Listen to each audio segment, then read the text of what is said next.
Everybody ready? Well, thank you for coming on a Sunday. Obviously, we're here to update you on something we don't obviously want to have to talk about or ever have to face, but we have. So I can just give you some of the basic information on the actual incident and probably refer follow-on questions to the Detroit Police Department.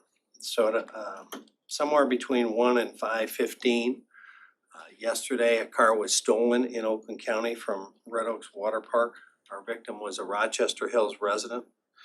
The Rochester Hills resident made follow-up contact with one of our deputies out of the Rochester Hills substation, which then ultimately looped in our auto theft unit that was actively looking for that recently stolen car. It was a 2022 Chevy Equinox. 3 detectives from our auto theft unit were actively searching for that vehicle in Detroit.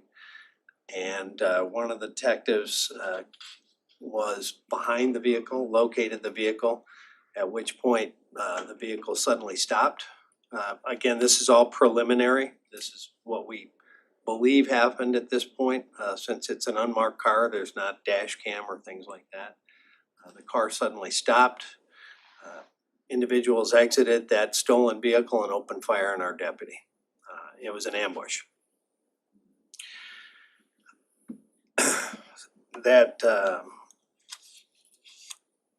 That obviously triggered a whole bunch of things. The deputy was struck in the head, struck in the chest, the torso area. At 22:50, the officer down call went out, and obviously Detroit Police and MSP flooded the area very quickly. I'd like to thank and commend them for that. Chief White called me within minutes.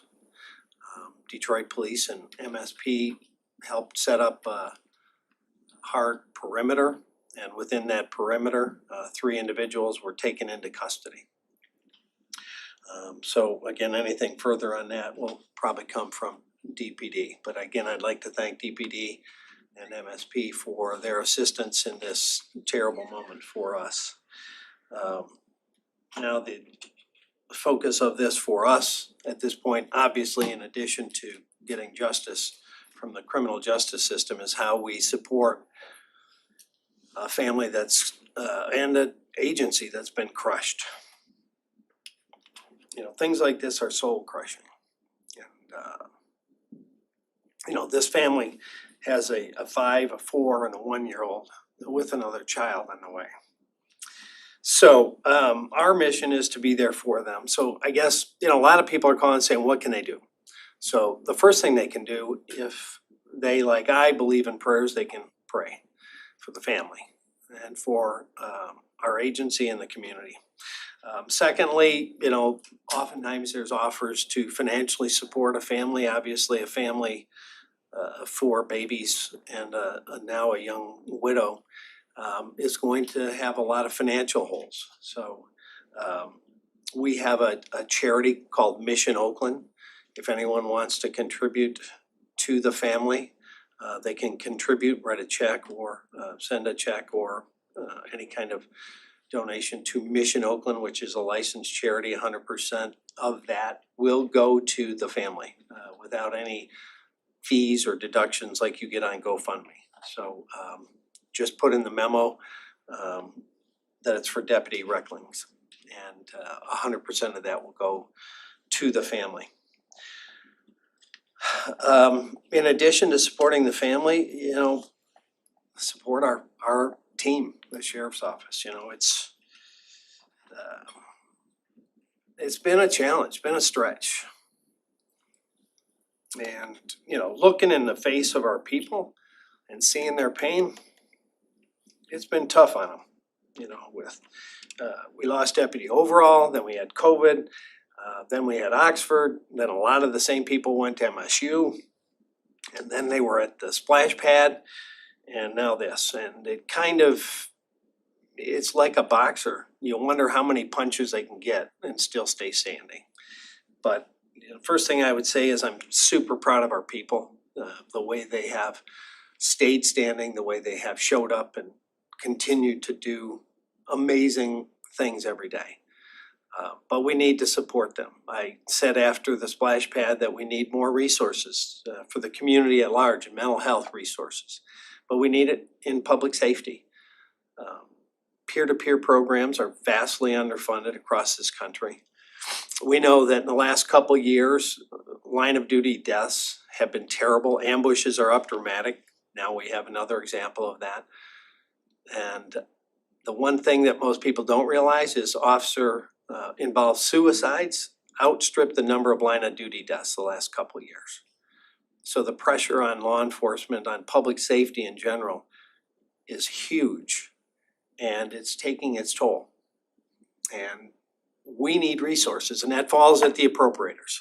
So whether you're a federal appropriator, whether you're a state appropriator, or I'm calling on the county commission and the county executive's office to have an emergency appropriation to add one full-time peer-to-peer person to our staff. We have one now. And we obtained that one when I cut a different position that we actually needed because I felt a peer-to-peer was so important. But having only one to deal with what this agency has dealt with and be able to do the kind of work that they're doing for a almost 1,500 person agency is vastly under-resourced. So that's how some of the governments and government officials that have called and said anything they can do to support, that would be one thing they could do. Make some appropriations for peer-to-peer programs and support the men and women of public safety that are dealing with these things. And that list that I gave you, mind you, those are big events. Every day they're dealing with other events. Multiple fatalities in car accidents that we've dealt with in the last 7 days. A child investigation where the child died from abuse. They see these things every day and you can't unsee them. And so we need to resource them with support to help them process that. So that's what people can do for public safety. In terms of talking about Deputy Reckling, the family wanted you all to hear from people that worked with him, who knew him, what he was like, how big a hole he'll have left in his family, of course, and obviously, but also in our agency and in the community. So he had been working extensively at the Rochester Hills substation and just had recently moved over to the auto theft unit. But this comes from the substation commander. Detective Brad Reckling was one of the best deputies and detectives I've ever worked with. He was one of the hardest working cops I knew. He will be missed dearly by me and many others. He personally touched so many with his larger than life personality. Brad was on Rochester Hills patrol prior to him coming to our detective bureau there, and there was a bank robbery that some thought was unsolvable. Brad spent hours researching the vehicle and ended up finding it on sale on Facebook Marketplace and ended up breaking the case wide open. And that was just one example of Brad's work ethic. From one of his coworkers, Deputy Nicholas Bohan, Brad was always there to lend a helping hand. He loved his family more than anything. He was a great cop, but even a better friend and father and husband. From Deputy Nathan Rogers, Brad and I grew up in this department together, from working in the jail to studying for promotions to enduring and graduating from the academy together. Brad was one of the most selfless colleagues and one of the most dedicated husbands I've ever seen to Jackie and the best father to his girls. There's no other way to describe him other than just the best person. Deputy Matthew Morrison, Brad was a loving husband, father, and amazing friend. He loved the outdoors. He was an amazing fisherman, loved to hunt, and enjoyed growing his farm and raising animals. Brad spent several months remodeling his home, giving his wife and 3 girls the best place to call home. Anyone who knew Brad knows it doesn't take long for him to start cracking jokes and get him laughing. He was a great worker, an amazing friend who would do anything for anyone. He was a prime example of what great parent, husband, and friends means, and he's loved by many and will be truly missed.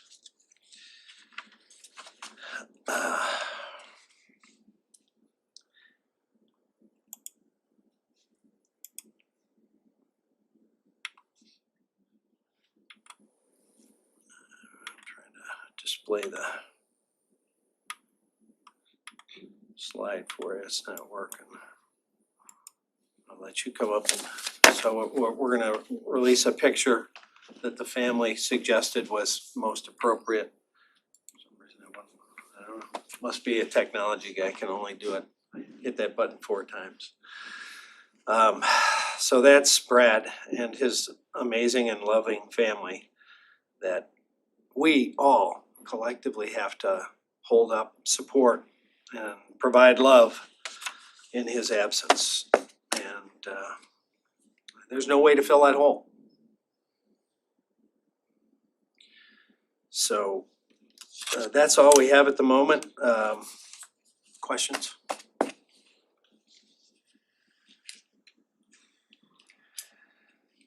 Our condolences to you, Sheriff, and the department.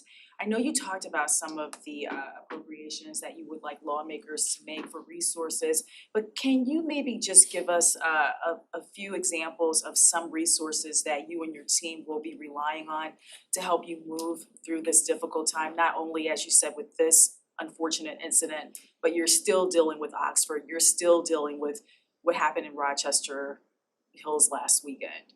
Yeah, I mean, we flew in a couple of specialists who are an amazing team that help debrief public safety and military from crisis situations like what we just had at the Rochester Hill splash pad. They left on Saturday. And there's no money in our budget for that, but we flew them in. I hope and presume the county will pay for that. But one way or another, we'll get it taken care of. We've already been in contact with them. You know, you can just see in the face and the eyes of our people how soul crushing this is. And you know, a lot of people say healing. I don't think the victims of Oxford or the victims of MSU or the victims of the splash pad or the victims we see every day heal. They learn how to process, how to put one foot in front of the other and keep moving forward. And our people that deal with all of that every day need that same process, and they need a healthy way to offload some of that, because in the moment we're trained to, you know, suck it up, push it down, keep going, deal with what's in front of you, and that's what you have to do. But after that situation in the critical moment resolves itself, you have to give them the support and help and process to work through that. And that comes with resources. You know, I've been in this profession a very long time. And it used to be, hey, it's part of the job, get back out there. And we know that doesn't work in the military or in public safety. And the suicide numbers that you see are reflective of that. But there's so many other things that are reflective of that. And we need resources. You know, the federal government, the state government, and the county government's number one job is to protect its community. And I think right at that list needs to be support and protect the people that protect the community.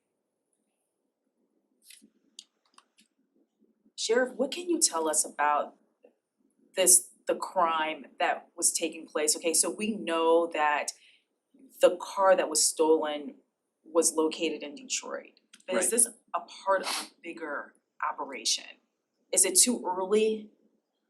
Yeah, it's too early to know if it's part of anything bigger. They were doing what they do, being good detectives, running down a lead on a car that had recently been stolen and trying to locate it. You know, they do that every day. And lots of times they'll find a car abandoned and they call for a tow truck. In this situation, it turned out not to be that at all. And that's the other thing about this job. You don't know what day will become that day. And again, they get out of bed and suit up and they go off to work. And that's part of the stresses that's on them every day. You know, a lot of people will say, well, they didn't really do anything today. But if they answered 5 alarm calls and 2 bad PI accidents, all of that is inside of them. All that stress, all that adrenaline, all of that actuating what goes on in your body, your system, your fight and flight, all of those things dump chemicals into your body, create stresses. And it's no wonder that, you know, so many people in public safety die shortly after they retire because their bodies have been just wore to the edge from their career. So, long answer to your question, but we don't know at this point if this is a bigger auto theft ring or just, you know, they picked that car that day. Was he alone when this happened, or was he with a fellow deputy? There were 2 other detectives. They were in their own cars. They were in the area looking for the car. He came on it first. They pulled up and I saw him, you know, And how long was he with the department? 9 years.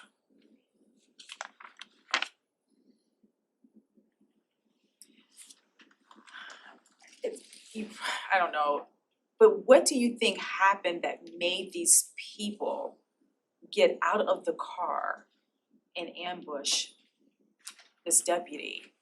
Is it too early? I mean, just based on the initial investigation. You know, I can't get in their head. I can only surmise, given my years in police work, they felt they had been made and that was their decision. To, instead of giving up or just running, to open fire on the lone deputy over a car. How is this gonna change the way you handle car theft, which is a pretty regular occurrence? You know, we're in a dangerous business. Obviously, you'd like to have 5 or 6 people there, but at that point, I think it evolved very quickly. And sometimes our world evolves quickly. Somebody pulls a car over and someone comes out shooting. You know, the only thing we can change is we can keep trying to train, give them better training, better equipment, more support, more deputies to work together, back each other up. But the reality is we have a dangerous, dangerous world and we have men and women that are willing to go in and face that evil down. And sometimes, you know, things like this happen.